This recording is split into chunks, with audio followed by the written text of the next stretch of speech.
Di era yang penuh dinamika ini, kita tak henti-hentinya dikelilingi oleh arus perubahan. Tak terkecuali oleh arus perubahan sosial dan budaya, di mana transformasi terus mewarnai perjalanan hidup manusia. Di satu sisi, perubahan ini membuka gerbang menuju kemajuan dan melahirkan ide-ide segar, serta membuka peluang baru. Di sisi lain, tak jarang juga perubahan ini menghadirkan dilema dan tantangan, serta memicu rasa tidak nyaman dan kekhawatiran akan hilangnya identitas budaya. Halo kekawanan komunikasi, selamat datang di podcast kita, bicara dari perspektif komunikasi. Di podcast kali ini, kami mau membahas mengenai fenomena perubahan sosial dan budaya. Bersama aku Bakti, Aku Aziza, Aku Ariel. dan aku Salma. Jadi di podcast kali ini kita akan membahas mengenai fenomena tren perubahan sosial dan budaya bersama narasumber yang luar biasa nih. Siang Bapak. Selamat siang. Ya, boleh perkenalkan dulu Bapak? Oke, baik. Nama saya MS Siddik, lebih dikenal biasa Muhammad Surini Siddik, MS PhD. Kebetulan sekarang sebagai salah satu tenaga pengajar di FISIP Undisga MAB, Muhammad Arsyad Al-Banjari, dan banyak aktivitas lain sebenarnya di luar aktivitas sebagai pengajar. Oke. Mungkin langsung ke pertanyaannya aja ya Pak. Oke, untuk pertanyaan pertama nih Pak, menurut Bapak apa sih yang membedakan perubahan sosial dan budaya yang lainnya? Ya, perubahan sosial itu kan banyak kalau kita ambil berbagai macam teori ya. ya, Yang paling klasik sebenarnya teorinya Karl Marx. Perubahan menurut Karl Marx itu adalah perubahan yang niscaya, sesuatu yang tidak mungkin bisa dihindari. Banyak sih sebenarnya teorinya, teori siklus, teori misalnya teori evolusi, teori fungsional, dan teori revolusi. Nah, kita ambil secara umum saja, perubahan sosial itu adalah sesuatu yang secara umum tidak mungkin bisa kita hindari. Banyak faktor penyebabnya. Bisa faktor agama, pendidikan, ya termasuk faktor teknologi dan pengetahuan. Itu mungkin perubahan sosial, termasuk perubahan budaya. Saya pikir sesuatu yang tidak mungkin bisa kita hindari. Berarti hal itu tidak mungkin kita bisa hindari karena itu hal mutlak, karena perubahan itu. Iya, jadi kalau ambil teorinya Auguste Comte misalnya, kata dia seperti struktur organisme sosial, itu seperti organ tubuh, kita tuh terus berubah. Siklus dari mulai lahir, kemudian jadi bayi, jadi remaja, dewasa, kemudian mati. Jadi siklusnya seperti itu. Jadi tidak mungkin bisa kita hindari. Tapi kalau menurut teori yang lain, biasanya Herbert Spencer mengatakan teori perubahan sosial itu sesuatu yang terus berjalan. Kalau Auguste Comte tadi mengatakan seperti siklus organisme sosial yang ada akhirnya, jadi ada pertumbuhannya dari misalnya pertumbuhan lahir, kemudian menjadi bayi, menjadi remaja, dewasa, dan kemudian akhirnya mati. Herbert Spencer mengatakan tidak, dia terus saja berjalan dan dia tidak mungkin kembali, tidak ada siklus yang berubah, jadi terus berkembang dan terus ke tahapan yang lebih lagi. Menurut Bapak, faktor utama pendorong dari perubahan sosial dan budaya itu apa sih faktor utamanya? Iya, kalau kita lihat sekali lagi, kalau berdasarkan pandangan para ahli gitu ya, terjadinya perubahan sosial yang paling utama terjadinya karena pertumbuhan ilmu pengetahuan dan teknologi. Kita tahu persis di awal periode klasik ke modern, kemudian postmodernisme, itu terjadinya perubahan dari pola kehidupan orang.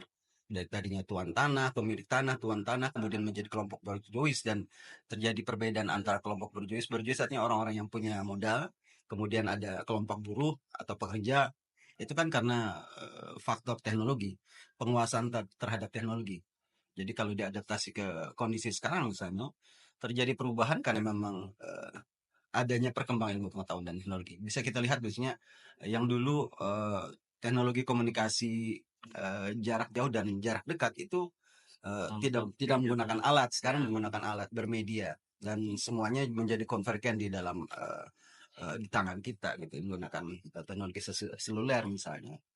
Berarti dikarenakan perkembangan teknologi itu merupakan salah satu faktor. Itu faktor utama pendukung perubahan sosial. Pak, bagaimana perubahan sosial dan budaya ini bisa mempengaruhi kehidupan masyarakat? Misalnya kan masyarakat Indonesia nih, terutama kaum K-popers yang suka idol Korea kan lebih suka menggunakan bahasa Korea karena menyukai biasnya di dalam K-pop. Itu bisa mempengaruhi dalam kehidupannya saya. Iya, pasti sekali lagi faktor utama sekali lagi teknologi. Teknologi sekarang kita anggap sih analogikan handphone. Iya.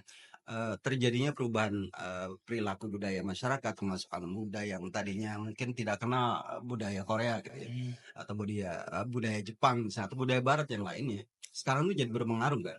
Korean style itu menjadi aktivitas seolah sesuatu yang biasa bagi anak muda karena kebiasaan melihat perkembangan K-pop, misalnya K-popper, kemudian artis-artis Korea yang setiap hari itu muncul di layar handphone mereka gitu. Dan itu pasti berpengaruh sekali. Itu salah satunya di teknologi yang digunakan atau yang dipakai oleh para generasi muda. Jadi normalisasi malah jadinya tren. Iya, iya, otomatis karena teknologi sekali lagi dia menjadi penetrasi, dia masuk ke dalam siklus kehidupan orang kita, masyarakat kita gitu. Dan itu pasti berpengaruh. Apalagi ini zaman yang era teknologi benar Pak. Semua informasi itu Pesat. saat pesat untuk menyebar. Iya. Jadi makanya tadi kalau menurutnya Agus Comte itu tidak bisa dihindari. Perubahan itu tidak mungkin dihindari. Karena salah satu faktor utamanya adalah faktor teknologi. Di luar faktor yang lain, misalnya kepercayaan, keyakinan terhadap sesuatu kan juga bisa merubah orang, merubah kebudayaan. Dalam perubahan sosial dan budaya memiliki dampak positif dan negatif. Nah, menurut Bapak, apa yang berasa benar dari perubahan sosial ini, dampak negatifnya untuk generasi Z sekarang? Ya sebenarnya teknologi dan ilmu pengetahuan atau ilmu pengetahuan dan teknologi itu netral kan sifatnya. Dia tidak bisa dinilai baik dan buruk atau positif atau negatif. Yang menjadi positif dan negatif adalah si penggunanya atau pemakainya. Berarti lebih ke arah ke individunya. Oh iya, kepada orangnya, orang yang menggunakan teknologi itu atau kebudayaan itu. Ketika kebudayaan dia lihat, kemudian dia tonton setiap hari, kemudian menjadi merubah paradigmanya dan dia melihat misalnya cara berpakaian, cara bermusik, cara bergaul, kemudian cara berkomunikasi kepada teman-temannya, sepanjang itu baik, itu positif berarti dampaknya gitu ya. Ada yang negatif kan teknologi. Misalnya teknologi yang kita gunakan bisa berdampak negatif. Kenapa? Jadi scamming misalnya atau hacking menggunakan meretas data pribadi. Nah, itu yang negatifnya. Jadi di luar yang positif tentu saja banyak yang negatif juga. Berarti kalau dampak positif itu tergantung ke individu. Tergantung si penggunanya, individu masing-masing. Jadi tidak bisa disalahkan sebenarnya teknologinya. Berarti kita tidak bisa mengecap nih tentang hal positif maupun negatif itu tentang perubahan sosial, itu tergantung ke individu masing-masing. Makanya sekali lagi kemudian kalau kita anggap teknologi itu sebagai sesuatu yang niscaya tidak bisa kita abaikan, tidak bisa kita hindari, maka yang harus diperkaya adalah si penggunanya atau individunya. Dia ingin menjadikan ilmu pengetahuan atau perubahan yang dia hadapi, dia nikmati selama ini misalnya, itu berdampak positif. Ya dia gunakan untuk hal-hal yang positif. Misalnya handphone bisa menjadi positif kalau digunakan untuk belajar, menambah wawasan, mencari pengetahuan dan seterusnya gitu. Tapi teknologi yang ada di tangan kita itu juga menjadi negatif kalau misalnya digunakan untuk hal-hal negatif. Misalnya nonton video porno misalnya, atau jadi perjudian misalnya. Banyak sekali hal negatif. Bullying, ya termasuk bullying. Ya. Saya crime kan banyak sekarang terjadi di menggunakan teknologi.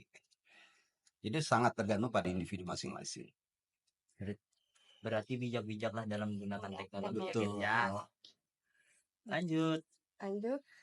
Perubahan budaya di Indonesia seperti gaya hidup kan nih generasi Z nih kadang-kadang suka nongkrong kan Pak, itu tuh bisa mempengaruhi gaya hidup saya. Generasi zaman sekarang tuh lebih kurang sehat gitu karena kebanyakan nongkrong di luar, makan gula, kopi setiap harinya ketimbang yang zaman dulunya cuma makan di rumah makanan yang sehat-sehat aja. Iya, nah sekali lagi itu dampaknya, salah satu dampaknya gitu. Salah satu dampak yang bisa kita lihat dari perspektif yang negatif gitu. Yang menyebabkan itu terjadi, kenapa pertanyaannya adalah karena memang individunya tidak bisa menyaring budaya yang dulunya misalnya nilai kearifan lokalnya, nilai budaya kita yang kumpul keluarga sebelum Ya. berangkat ke kampus misalnya, atau budaya sebelum sholat maghrib atau sebelum sore biasanya kita kumpul-kumpul dulu atau makan siang bersama, itu menjadi berkurang kan. Ya. Kenapa? Karena ada budaya di luar sana yang biasa nongkrong, biasa santai di kafe misalnya, itu lebih banyak, dan itu ditiru oleh generasi kita, termasuk generasi Z. Bukan hanya generasi Z ya, generasi milenial juga banyak gitu. Menurut Bapak, apakah kita harus mengikuti dengan berkembangnya zaman dan meninggalkan budaya-budaya kental yang ada di Indonesia dengan budaya yang masuk dari luar, atau tetap mempertahankan budaya yang ada di Indonesia? Iya, sebagai generasi muda, dan tentu saja Bapak harus berpesan ya, budaya kita tuh budaya yang kaya, budaya yang sangat sangat arif gitu ya. Dan kita tidak boleh terpengaruh memang dengan budaya manapun, termasuk budaya luar. Budaya itu menjadi pengaya boleh. Informasi tentang kebudayaan manapun kita terima sebagai sebuah kebudayaan yang tidak bisa kita hindari. Tetapi jangan sampai kemudian budaya luar, budaya manapun, Jepang, Korea atau yang lainnya, itu berpengaruh pada kita, apalagi berpengaruhnya negatif. Cara bergaul, cara sopan santun pada orang tua, cara meningkatkan kebersamaan misalnya gotong royong yang sudah mulai berkurang. Kenapa? Iya. Karena asik dengan dunia sendiri, dunia gaming yang menjadi bagian hari-hari kalian gitu kan, di dunia generasi Z, itu menjadi salah satu kekhawatiran kita gitu. Apalagi ulun merasa juga lah, apabila nih ulun ke kampung loh, ulun tuh melihat anak-anak itu asik dengan handphonenya, gadgetnya. Betul. Kalau ulun misalnya lo membayangkan nih, membanding-bandingkan dengan zaman dulu pas anak-anak, zaman anak tuh ulun kalonya siang tuh kan biasanya main sama kawan-kawan. Sekarang ulun lihat untuk anak-anak di zaman sekarang ini lebih ke arah stay di rumah, main game, tidak ada sosialisasinya lagi untuk anak-anak sekarang. Betul. Banyak sekali yang begitu, dan itu juga bagian dari kesalahan proses transisi generasi milenial ke generasi Z ya. Mungkin kesalahan orang tua dan mungkin kesalahan generasi Bapak juga gitu, yang tidak kemudian memberikan edukasi atau pendidikan bagaimana cara menggunakan teknologi seluler, cara menggunakan teknologi gadget gitu.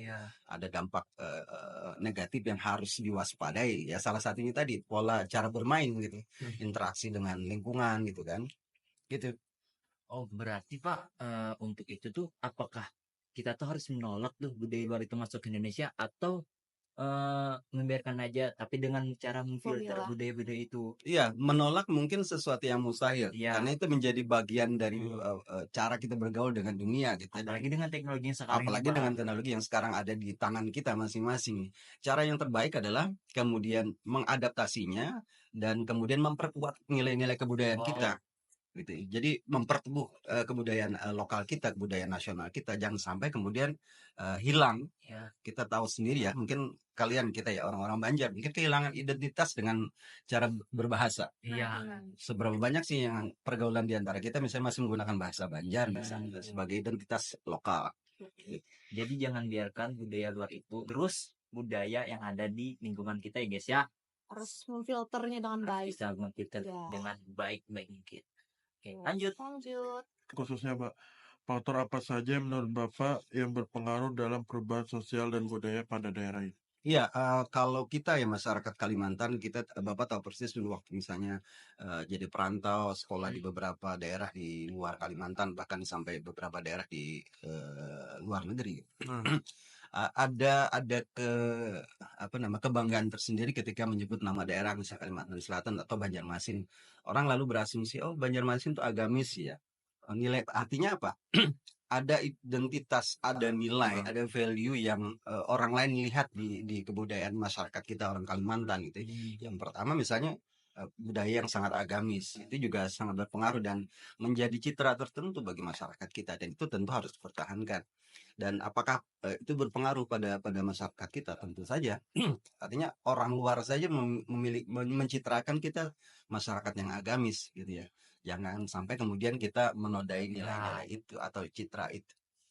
Berarti lo Kalimantan nih terkenal dengan citra yang agamisnya, dan itu tuh merupakan jangan sampai perubahan yang dari luar tuh merusak tatanan budaya yang ada di Kalimantan itu sendiri. Betul.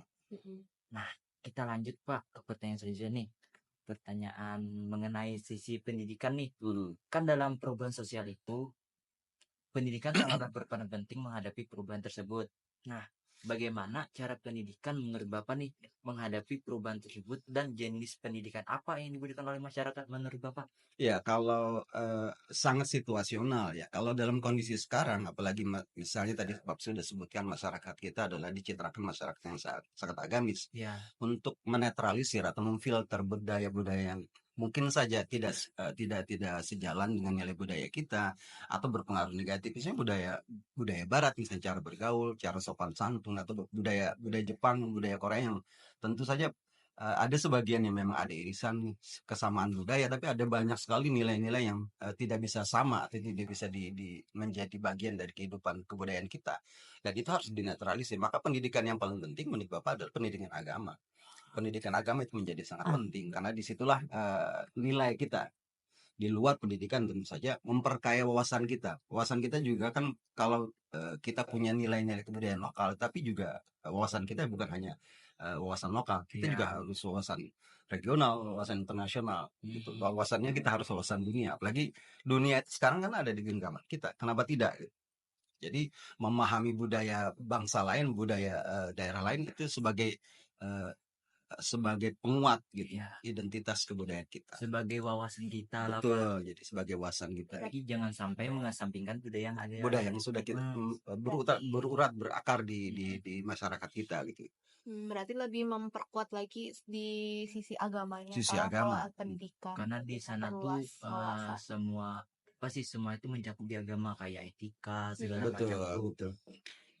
Kan lo Pak di agama tuh kan khususnya nih di Banjar nih lo biasanya kalaunya lalu di depan orang tua tuh kan bungkul, bungkul. Kan kalaunya budaya luar tuh tidak ada tim menerapkan hal itu, kayak budaya Jepang kalau salamnya seperti ini. Di Banjar ini kalau di Banjar itu masih kental nih dengan misalnya mau berangkat kemanapun masih kental dengan salim orang yang lebih tua. Betul. Ya itu tadi, makanya berarti nilai pendidikan yang penting bagi kita adalah pendidikan agama. Pendidikan agama tentu sangat luas dan dalam ya. Itu salah satunya sopan santun yang menjadi ciri khas kebudayaan kita itu kan harus diperkuat dengan nilai-nilai keagamaan. Mengenai cara mempertahankannya nih Pak, bagaimana cara Bapak dapat mempertahankan identitas di tengah fenomena perubahan sosial dan budaya ini Pak? Ya. Kalau bagi Bapak sih bergaul dengan siapapun tidak artinya tanpa batas, tetapi tentu saja punya nilai-nilai yang harus kita tetap jaga misalnya gitu ya. Bapak dimanapun berinteraksi di masyarakat regional bahkan internasional selalu bangga dengan budaya daerah. Bahkan dulu waktu misalnya bersekolah di luar negeri, bahasa Banjar selalu coba tawarkan sebagai bagian dari bahasa dunia. Jadi kita kebanggaan terhadap bahasa ibu itu maksudnya bahasa dasar dari kebudayaan kita masyarakat Banjar ya, berarti bahasa Banjar. Bangga dengan apa yang kita miliki sebagai kebudayaan.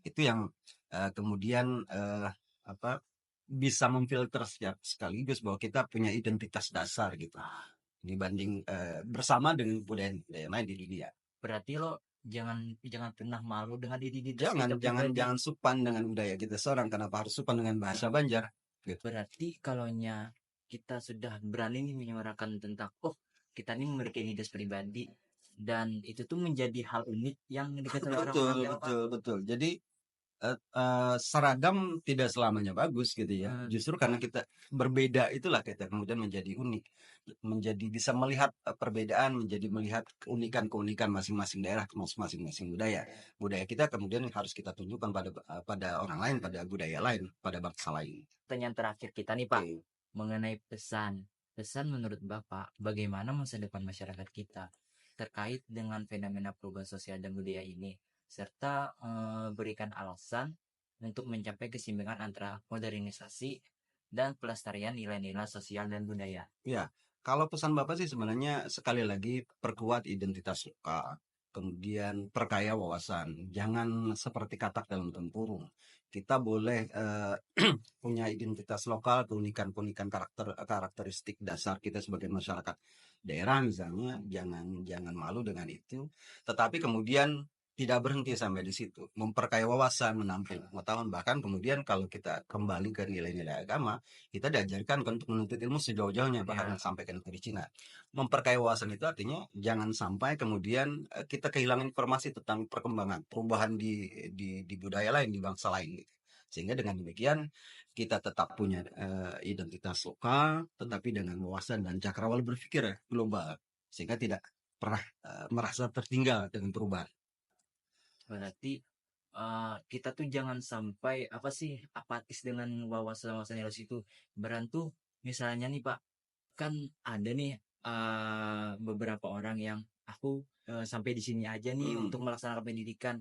Berarti jangan sampai berpikiran hal Oh iya, seperti betul itu. betul. Jadi dan kemudian jangan sampai kemudian kita mempartisi pikiran kita bahwa pendidikan itu hanya di tingkat akademis, hanya dengan kuliah gitu ya.